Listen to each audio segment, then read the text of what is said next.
Douglas Allen Bickford. It is the 29th of September 2022, about 9 a.m. here Pacific Standard Time. Broadcasting live out of my 105-year-old house here in my hometown of Klamath Falls, Oregon. Klamath Falls, Oregon is the gateway to Crater Lake National Park. You ought to come check it out. It's one of the 7 wonders of the world. I am on YouTube and Facebook and all the social media for one reason. That is to teach you, my audience out there, how to have a healthy mind and how to attain and maintain self-esteem. I am a psychiatrist, therapist, and counselor. I do not have a college degree, but the only reason you need a college degree, folks, is so you can go get a job and use that college degree so they will hire you. That's what the company requires that you have, or a state government or whatever. I have taught myself psychiatry. Okay. I don't need to work. I'm retired military. I'm retired at 66. Took my Social Security at 62, so I have plenty of money coming in. And I've taught myself psychiatry so I can help you all out there. Okay. Even without a college degree, I'm qualified to offer free, I said free, therapy and counseling and be your psychiatrist. And the reason I'm doing this is because there have been billions, I said billions with the B, folks, people that have been emotionally, sexually, or physically abused. I have taught myself, because of all my teaching myself psychiatry, how to heal myself, because I'm a victim of all 3 of those. But like I said, there's billions of you out there too that have been sexually, emotionally, or physically abused. It's one of the sad statistics. So I've taught myself how to heal myself. That's why I'm offering 1 hour a week, 4 times a month, therapy free of charge for all of you out there. The only thing you're going to have to buy is this book right here. Okay. And I can help you. It costs $16 brand new on Amazon. Okay. Come right to your front door. So buy that book right now. Then call me at 458-232-5238 and I will set up your very first therapy session. Okay.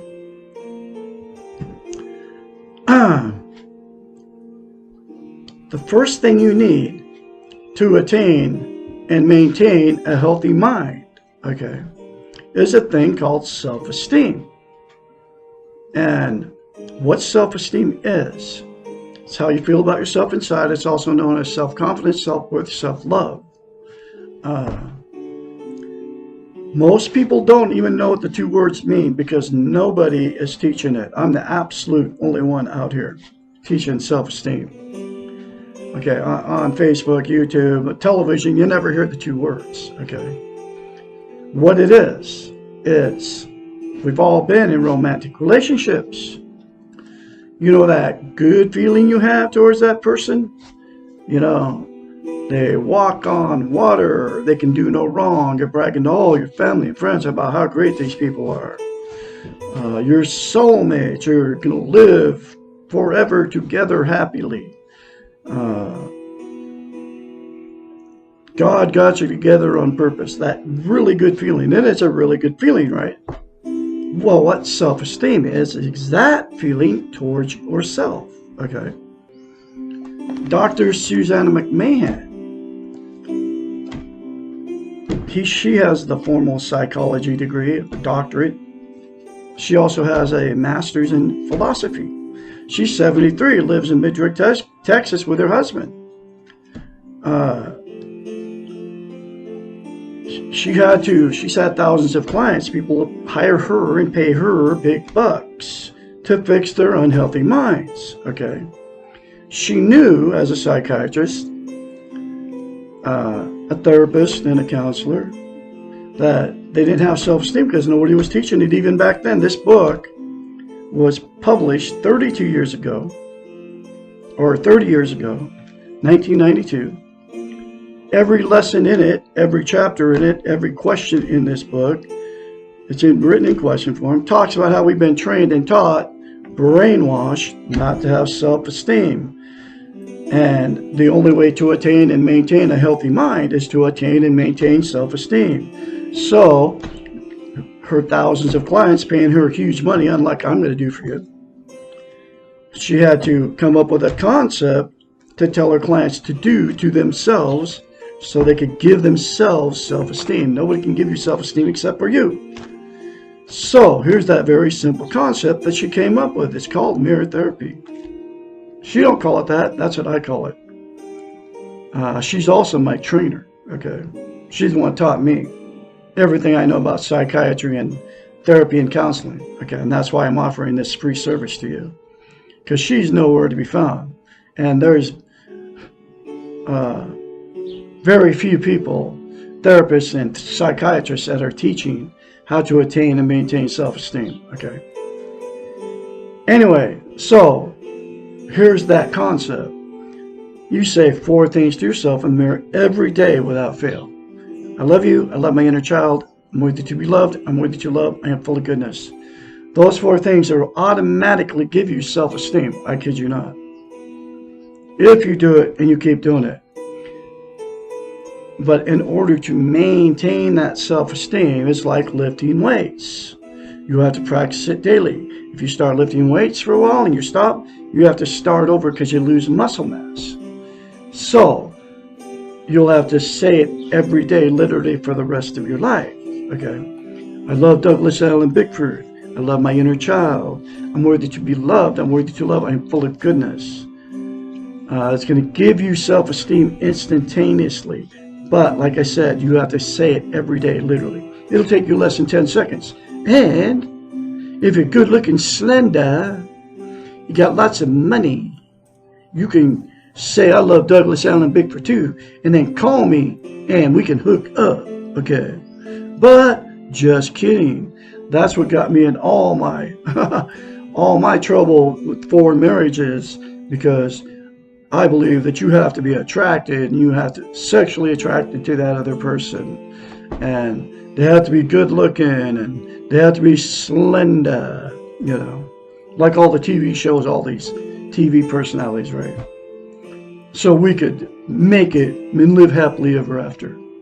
But that's all illusion. It doesn't work. So anyway, the reason that mirror therapy is so powerful and why it works so well is because a psychological event happens in your brain, which is nothing more than a computer with feelings. That's what it is inside of your head, okay? And it's programmable. You can't lie to yourself in the mirror, okay? So that's why, especially when we get older, we all criticize and judge and condemn and say this terrible stuff about ourselves in the mirror while you're shaving as a man and putting makeup on as a woman, because we're all imperfect and because we're human, unlike the television says. And that's how you feel about yourself because of all how you've been taught and trained your whole life, right? You're taught to feel bad about yourself, so you can't say good things to yourself in the mirror because that's how you believe about yourself, the bad stuff, right? You can't say good things to yourself in the mirror. And those 4 things to say to yourself in the mirror every day without fail are a very good thing. You can't say it because you don't feel it, you don't believe it. So, the very first time you do it, folks, you'll have to force yourself to do it. The more you say it, the more you feel it, and the more you believe it. Okay. The reason that self-esteem is the absolute most important thing you can have on the planet as a human being is this. There's 2 reasons. You can't be content without it. What content means is you feel good about how, where, and what you are. It's also known as internal peace. There are 12 things that people are using to try to be content. They are self-harm, which is scratching or cutting yourself, right? Burning yourself with cigarette butts. People commit suicide to try to make themselves feel better. It's a very dangerous gamble, folks.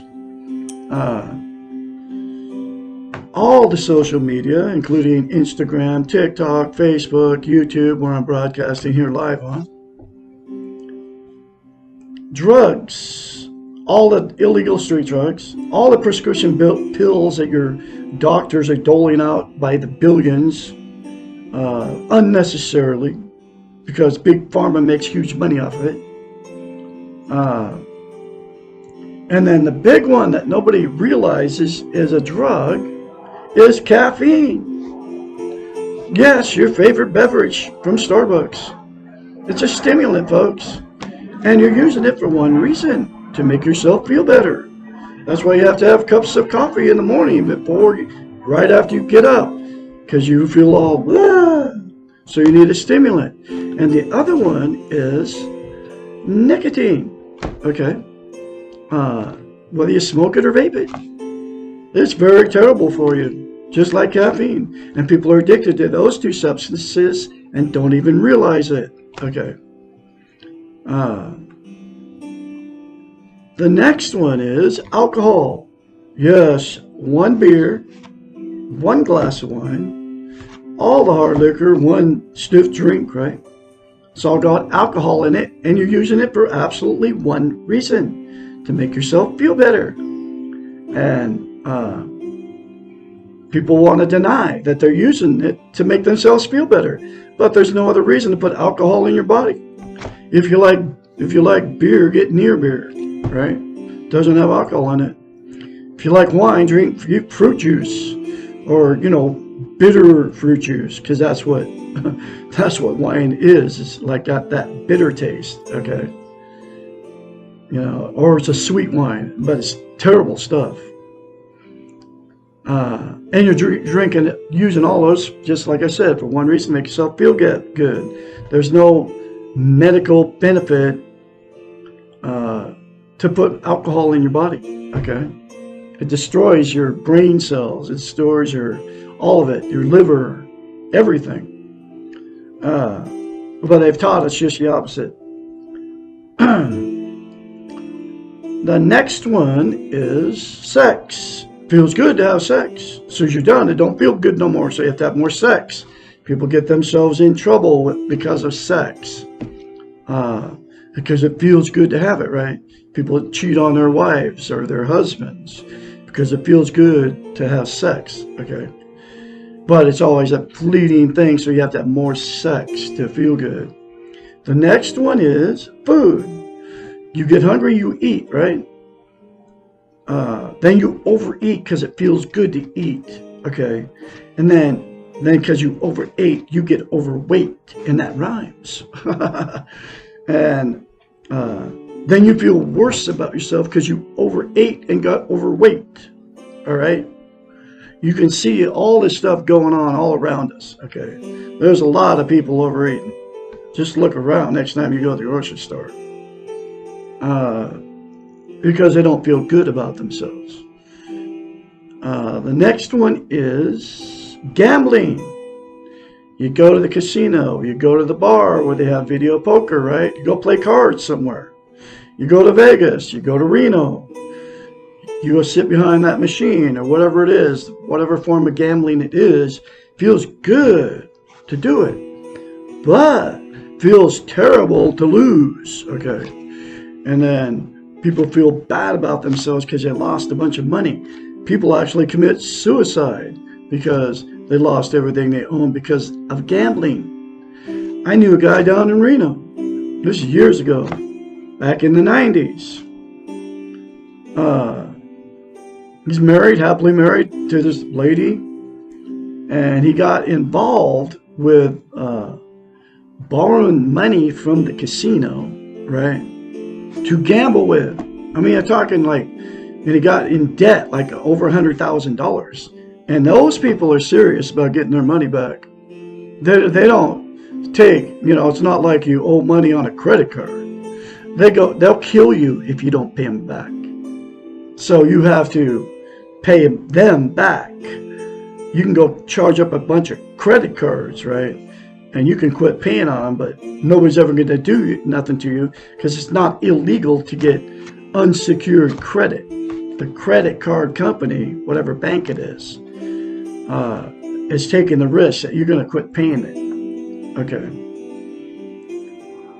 The next one is television. Okay.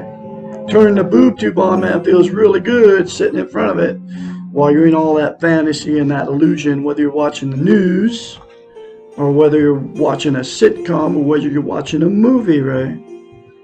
That's all illusion, okay? But it feels good. But as soon as you turn it off, that feel good goes away. You have to watch more television. My fourth wife was addicted to television. And, you know, instead of doing stuff we needed to do, it was like, let's go watch a movie at night. And then she was all into the news thing, drugged me into it for a while, okay? In the morning, 2 hours on the frickin' laptop, looking at all the junk going on all over the planet, okay? Which is all out of our control. And then that was just one of the reasons I left her pushing 2 years ago now, okay? Religion, exactly same thing. You go to church. It feels good to go do communion and all that stuff. Doesn't matter which one it is. Lutheran, Christian, Baptist, Buddhist, Seventh-day Adventist, Muslim, Orthodox Jew, Church of God, Church of Christ, all the different religions out there. I think there's like probably millions of them, right? It's all the same thing. You feel good while you're participating with all those people. But the thing with religion, you know, Jehovah's Witness, Mormon, right? They're always right. Everybody else is always wrong. Okay. And you have to believe exactly like them, or you can't be in that church, in that congregation. Because they're so busy judging, condemning everybody else. And then you get in on all that. Okay. My ex-in-laws, I married this woman for 16 years. Been going to the Lutheran church, so these two have been married 70 years. Toxic relationship forever, right? They go to the Lutheran church, right? Then I believe in God. I call it the Great Spirit, right? Anyway, so I don't go to that church or whatever. And so they condemn, and she, his wife, judges and condemns and criticizes me for not going to that church, okay?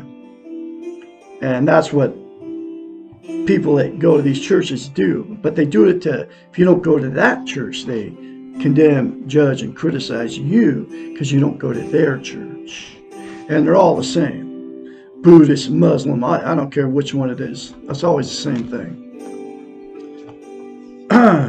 Next one is material possessions.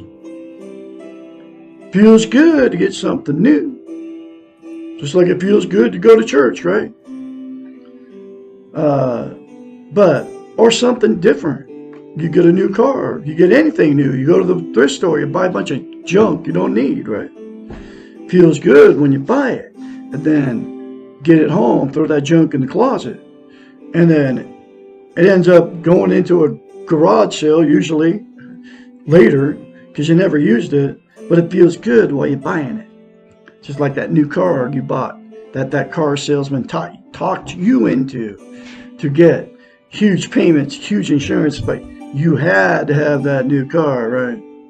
And that car salesman is telling you how good you looked in it and everything, right? And then you bought it, and then that frickin' thing sits in your driveway, and you're going, ah! After the good feeling goes away, stuck with a high car payment, stuck with high insurance. My daughter is this, okay? Had a perfectly good car. It was a Subaru Tribeca, which was a good car. Had a lot of miles on it.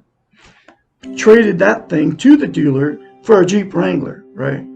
Oh, it's only $28,000 it cost me, Dad. Instead of keeping that car, she gave it to them. They turned around and sold that car for about $5,000 probably.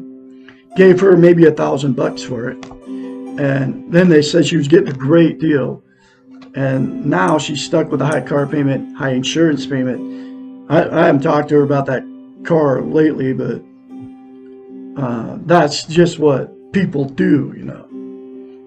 That's just one example I have from my own child. Okay. The next one is you get a brand new relationship.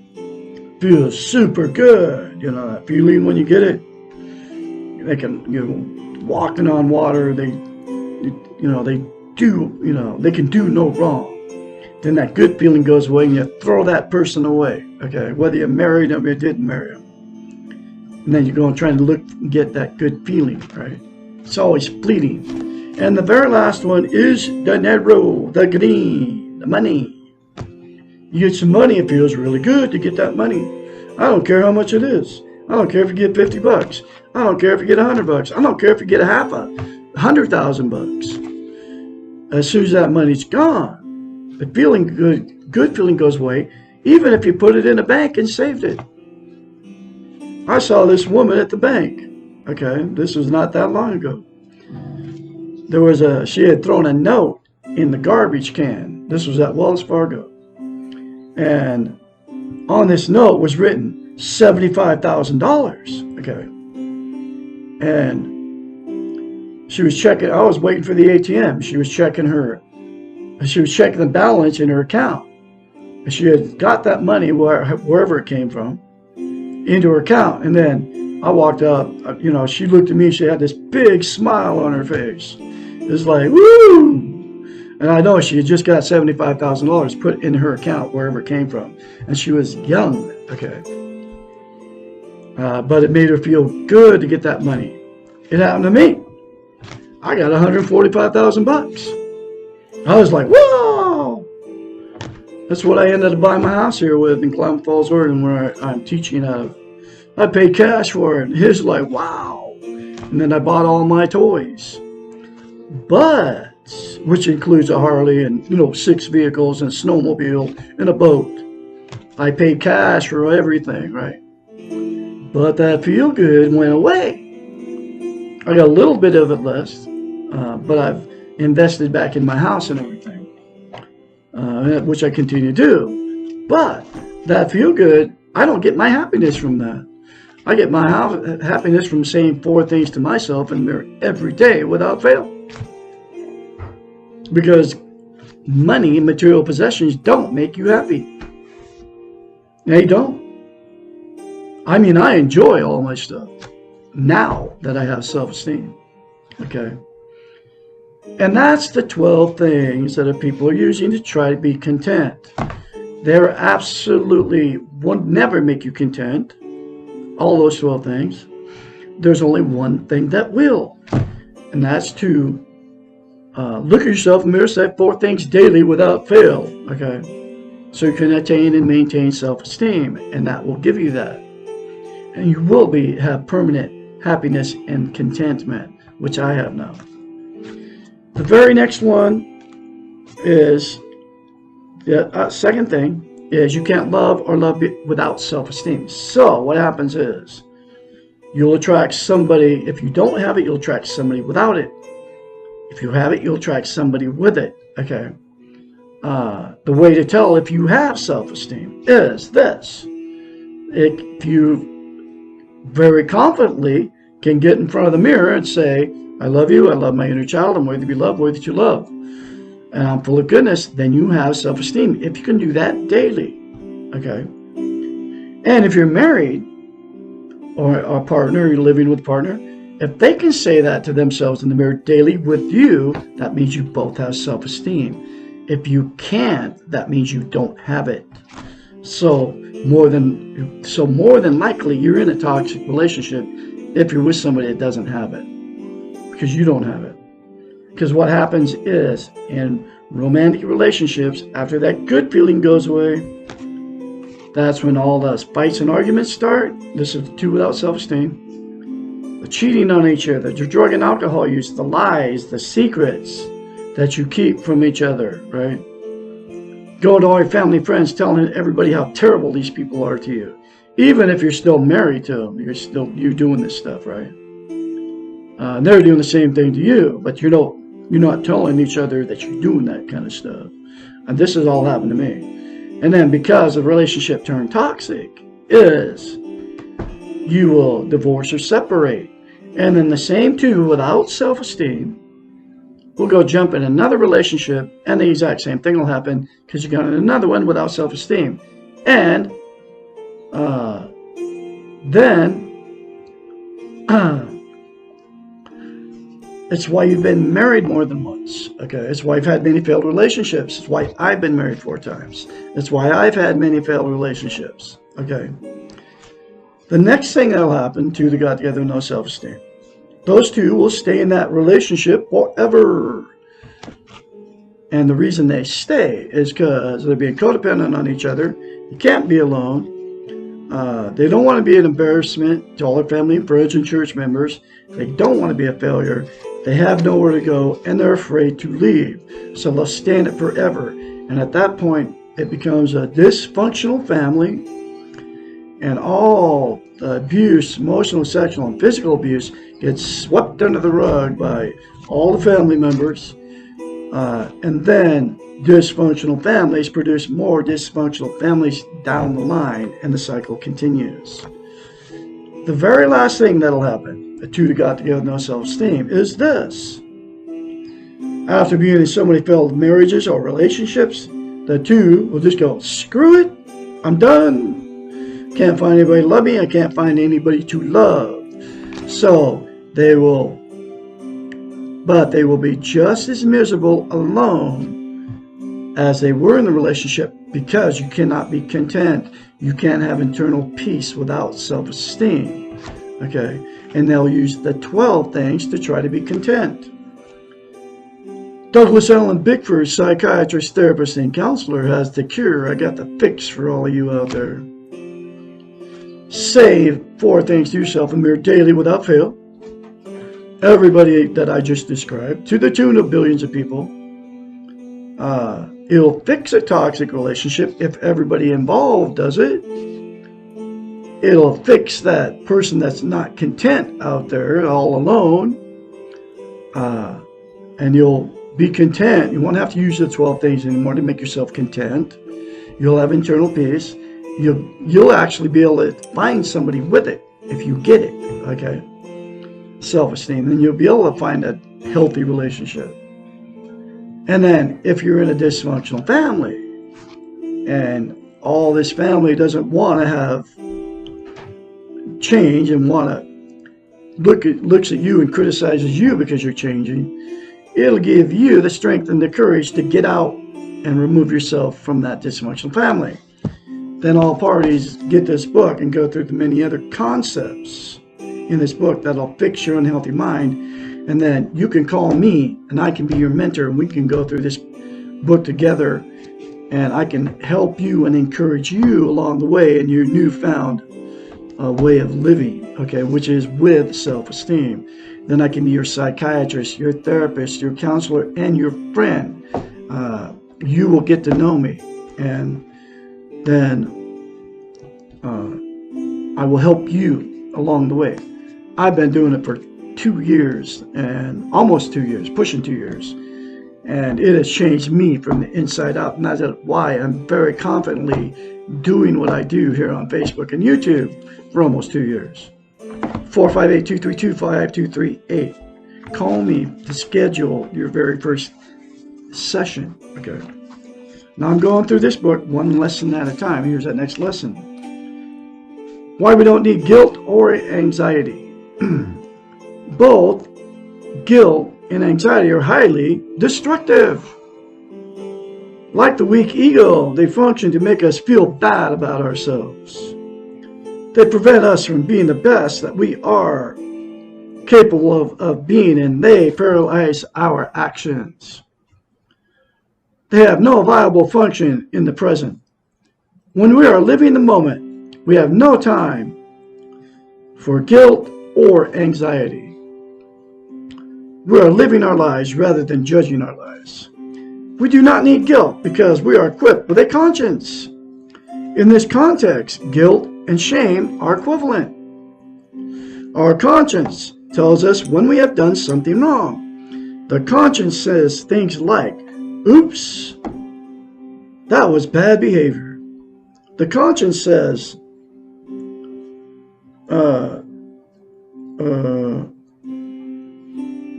or I wish I wouldn't have done that or said that. Our conscience can be thought of as a gentle teacher, instructing us in the moment and how things are progressing and what we need to change. Once you trust yourself, you can trust your conscience. And 4 things to yourself in the mirror daily, folks, without fail, will make it so you can trust yourself. I know it worked on me. Guilt, on the other hand, can be thought of as a malevolent dictator. Guilt tells us that we are bad, that the sum of ourselves is inappropriate or evil or uncaring. Guilt takes one action or thought or feeling and generalizes it to the total person. Guilt allows us to feel overwhelmed with negativity and leaves us feeling powerless and helpless. That is why it is such an effective dictator.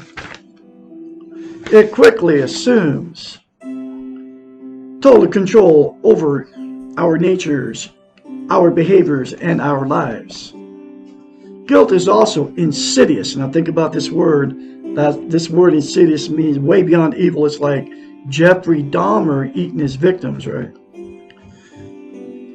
Guilt is also insidious in that it perpetuates the continuation of the bad behavior. It can be thought of as an evil circle, a snake with a tail in its mouth.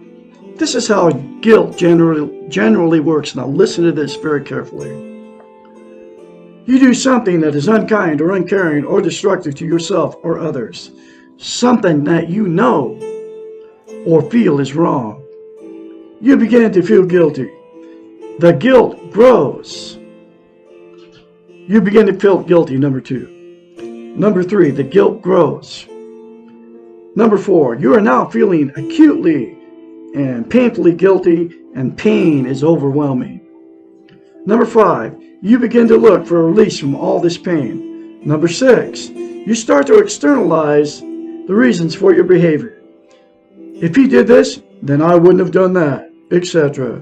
Number 7, you increase the externalizations until you have rationalized and justified your behavior. Number 8, you believe your justifications. And number 9, you repeat the behavior that created the guilt in the first place. Wow. When was the last time anybody ever told you that one? Okay. Never. This pattern is well exemplified in the addictive relationship. One partner is the addict. The other is often codependent, and the blame for each other's behaviors falls on the other person because of the guilty cycle described above. You'll all know what she's talking about in this book, okay? The addictive thinking goes something like this. I do what I do. I feel bad about it, therefore proving I am a good person.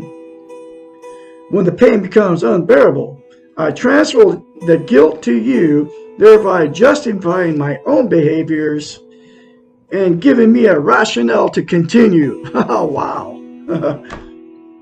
This cycle only works in relationships in which we do not take responsibility for ourselves. We need to be responsible. We do not need to feel guilty. Take responsibility for your behaviors. Stop feeling guilty. Next time you feel guilty, stop. Tell yourself that you have done something you do not like. You will learn from this. Next time you will not do the same thing again. Thank your conscience. Reward yourself for taking responsibility. Let go of guilt. In the same way, anxiety is not needed. Anxiety can be conceptualized in dreaming something that we do not want to occur. is worrying about things that have not yet occurred.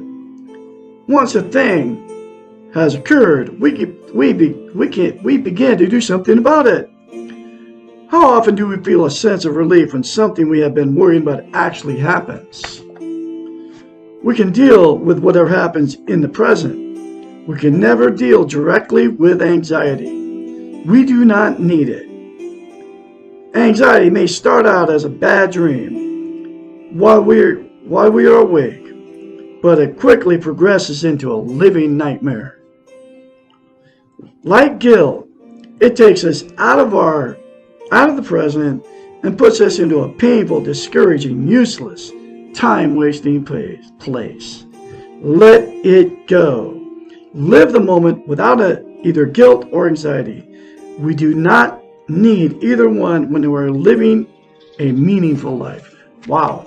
And so what you can do, so you don't live in guilt, you can say to yourself every day, I will not live in the guilt. I will not live in the past in guilt. Past in guilt. I will not live in the future in anxiety. I will live in the moment. I say this to myself every day, more than once. You can all do the same thing. And the other thing you can do is all that bad that's happened to you in the past. Take all of it and pick out the good stuff. Take the good stuff with you and remember the good stuff. And then throw away all that garbage, okay, all the bad, okay. And I say that to myself every day too. That's how I fix my unhealthy mind. You can all do the same thing. And then I can be your mentor. I can be your psychiatrist, therapist, counselor, and friend. And as you get to know me, we will become friends. Then we can help each other, all right? It works. It worked on me. Anyway, 458-232-5238 to schedule for your first therapy session and to talk to me. That's the absolute only reason I want a phone call, is so I can help you. I don't not seeking a relationship or anything with a woman, except for friends, or a man, just friends, right? Because I'm heterosexual. But anyway, you all have a great day out there on this Thursday. I'm going to have another lesson for you maybe tomorrow, which will be lesson 12, Does Evil Exist? I'll talk to you tomorrow.